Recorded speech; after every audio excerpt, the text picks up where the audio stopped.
Indiana voted today to deny partisan gerrymandering in rebuke of Donald Trump and right-wing pressure from Republicans, instead keeping their current districting lines for the 2026 midterm cycle. Donald Trump is scared to death of the midterms in 2026, where he will likely lose the Republican majorities in the House and Senate, which would open up Congress to holding this administration accountable in a number of ways, up to and including impeachment. So his solution is pressuring states to redistrict and gerrymander in the middle of the decade. Redistricting is only supposed to occur once every 10 years, when the US Census is taken, which provides updated population data to redraw legislative districts. Instead of waiting for this to occur, Trump wants states to redistrict in the middle of the decade, which can only occur in special circumstances, one of which is having state legislatures propose legislation to redraw state maps in spite of no new US Census being taken. Today, that attempt failed in Indiana, and Trump is not happy about it. Please remember to like and subscribe as I bring you breaking news from my unique perspective. You're watching The Matt Balla Show, and I'm happy to bring this to you today. You're watching The Matt Balla Show, and I'm happy to bring this to you today. Let's get into it.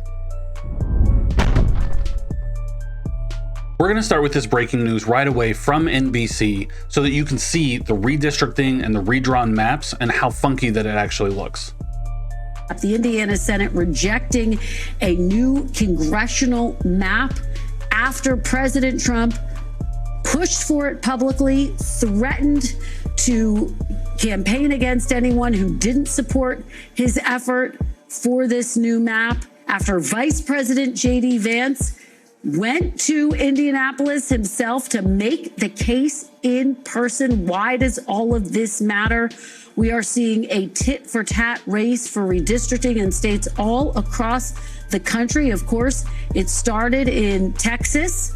That was the biggest battle where Republicans were successful in their effort to be able to redraw that state's map. They have won. The Supreme Court just handing them a victory. They could add up to 5 additional Republican seats. That prompting a counterpoint from California. California's Governor Gavin Newsom, of course, someone who has been talked about as a potential 2028 contender, backing an effort in California to redraw that state's map to find additional blue seats.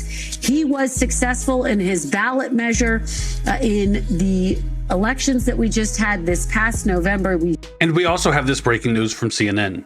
The lead tonight, a massive rebuke of President Trump when it comes to the president's plans to reshape the midterms for Indiana, rejected tonight by his own party. The state Senate today voted down the effort to redraw the congressional map to go from 7 Republican, 2 Democratic seats to 9 Republican seats. This is part of President Trump's grand plan to try to hold on to control of the House of Representatives next year with all these unusually midterm redistricting efforts from states all over the country.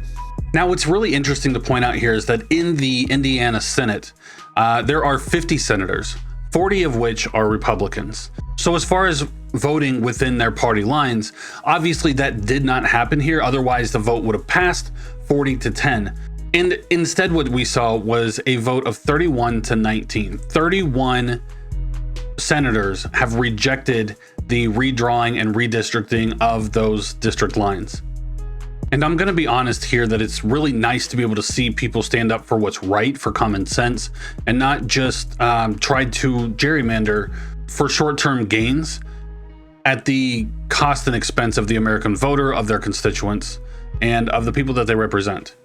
Here you can see what the 2 maps actually look like. So the map on the right here is basically what the map currently looks like, and the map that they're going to continue to have going forward.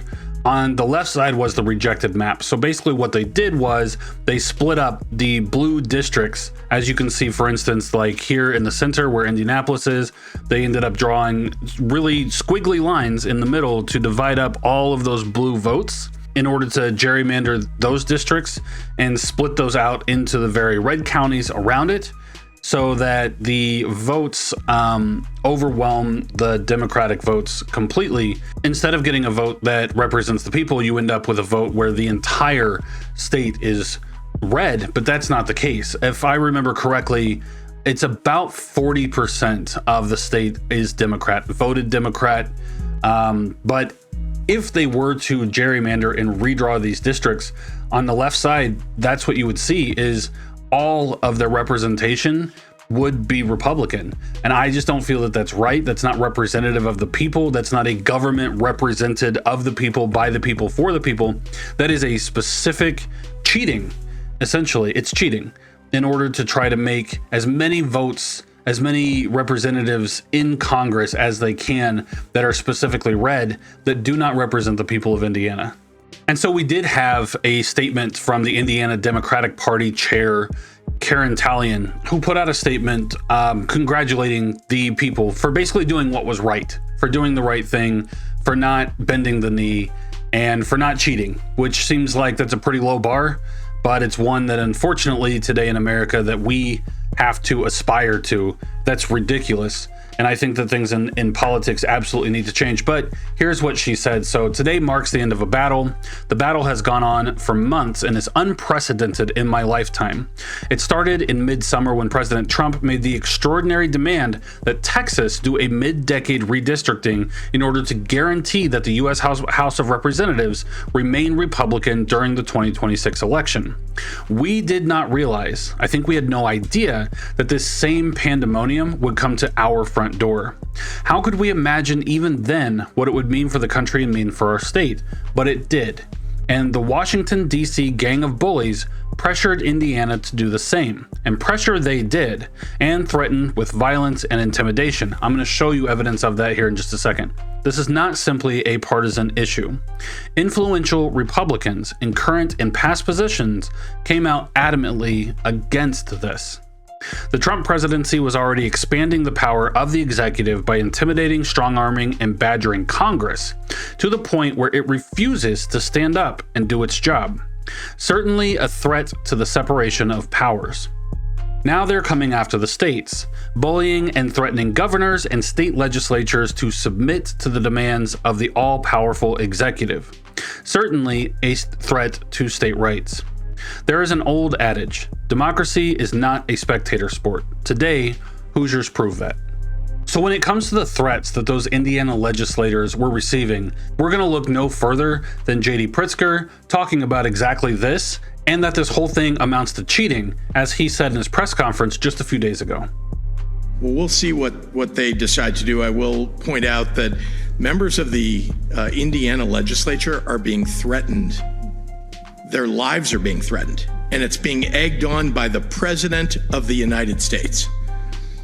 Imagine if this were you. Imagine, I don't think people are behind me who are in the legislature have to imagine they too have been threatened.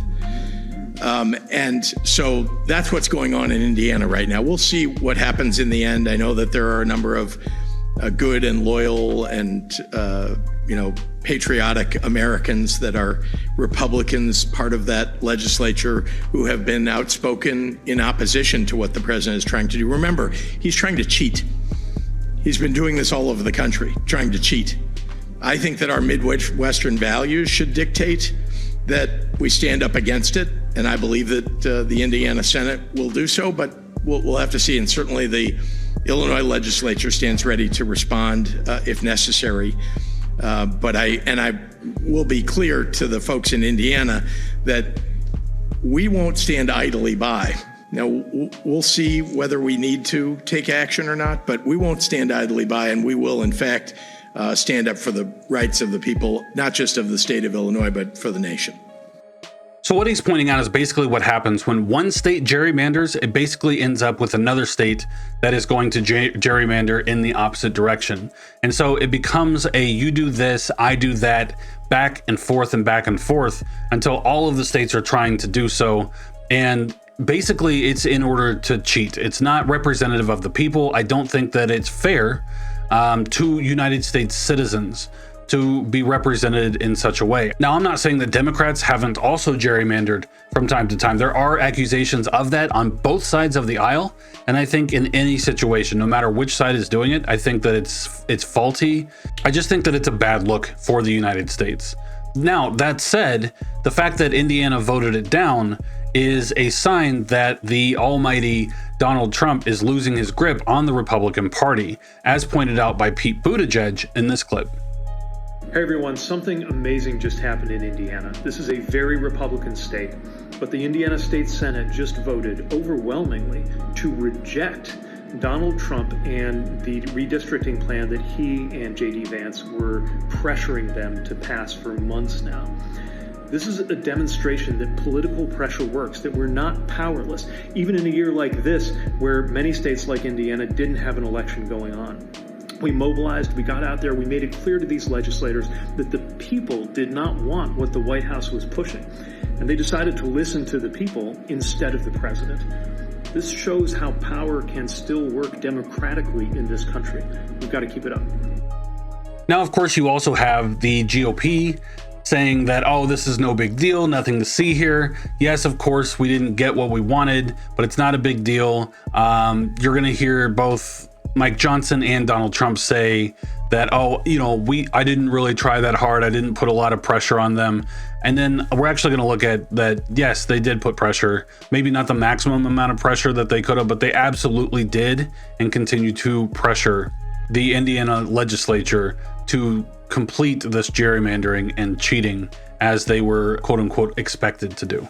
Does the Indiana vote, are you worried about Trump's grip on power after Indiana? Do you think it shows he's a lame duck? Not at all. We're Is not he a lame worried duck? about, no, he is not a lame duck. He's the most powerful president of this generation and many others. We have a lot more work to do together. The outcome in Indiana is inconsequential to that. We are going to win the midterms.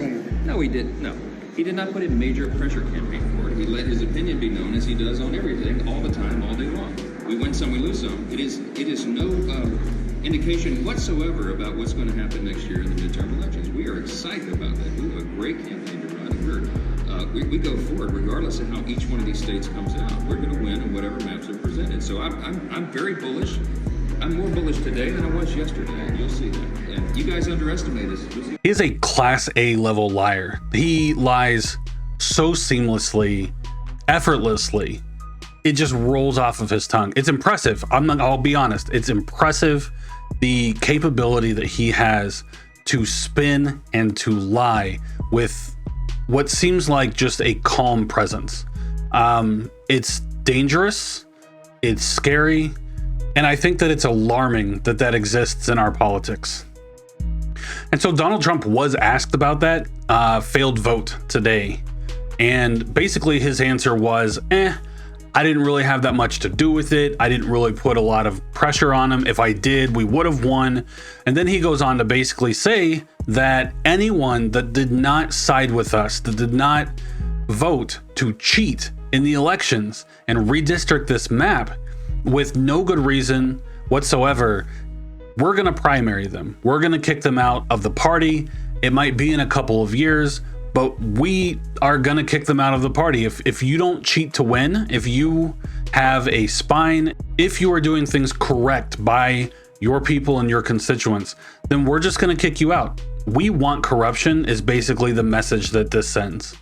Mr. President, in Indiana, just a few moments ago, the Senate there rejected the congressional maps to redistrict in that state. A number of Republicans voted against that redistricting effort. You have spent a lot of time talking about this. The Vice President traveled to Indiana. What's your reaction? Well, we won every other state. That's the only state. It's funny because I won Indiana all 3 times by a landslide. And I wasn't working on it very hard. Would have been nice. I think we would have picked up 2 seats if we did that. You had one gentleman, the head of the Senate, I guess, Bray, whatever his name is. I heard he was against it. He'll probably lose his next primary, whenever that is. I hope he does, but because he's done a tremendous disservice. I wasn't very much involved, but there's a man named Bray, I guess, head of the Senate. Was that Bray? Is that the name, Bray? I mean, I'm sure that whenever his primary is, it's I think in 2 years, but I'm sure he'll go down. he'll go down. I'll certainly support anybody that wants to go against it. And if that's not enough, you can also see the Heritage Action, right wing, basically this morning at 10:37 a.m. before the votes were set to come in, saying President Trump has made it clear to Indiana leaders, if Indiana's Senate fails to pass the map, all federal funding will be stripped from the state. Roads will not be paved, guard bases will close, major projects will stop. These are the stakes, and every no vote will be to blame. So basically, we are going to continue to make your people suffer. We are going to make your population, your constituents, US citizens suffer if you don't cheat with us. And this is the type of sentiment that you're seeing from the right wing. To these 21 Indiana state Republicans pictured below who voted no to redistricting bill today, congratulations, your political careers just ended today. I'm not going to leave that up on the screen because I don't want to be a part of putting their names out there. I mean, obviously it can be looked up, it can be found, but I don't support anything like that. I think that the American people deserve to have a representative government that is not trying to be partisan, that is not trying to cheat to win, and that actually represents the people of America. I appreciate anyone in that legislature that had the spine to do the right thing, basically. It's so simple, just to be able to do the right thing. If they couldn't see a reason to redistrict outside of, hey, Donald Trump wants this, the Trump regime, the administration, the White House wants this, it will help us control and keep power, even though maybe we don't deserve that power. Maybe there should be 2 representatives of Democrat background in our legislature. And even then, it's still a 2-7 split, 2 Democrats and 7 Republicans that are going to be representing the state and the House. So it still seems incredibly lopsided to me that the number of people that are voting in the state is not equally representative of the number of representatives that they have in the House. That's that for today. Again, if you like my videos, please like and subscribe to my videos. You're watching the Matt Balla Show. I'll see you next time.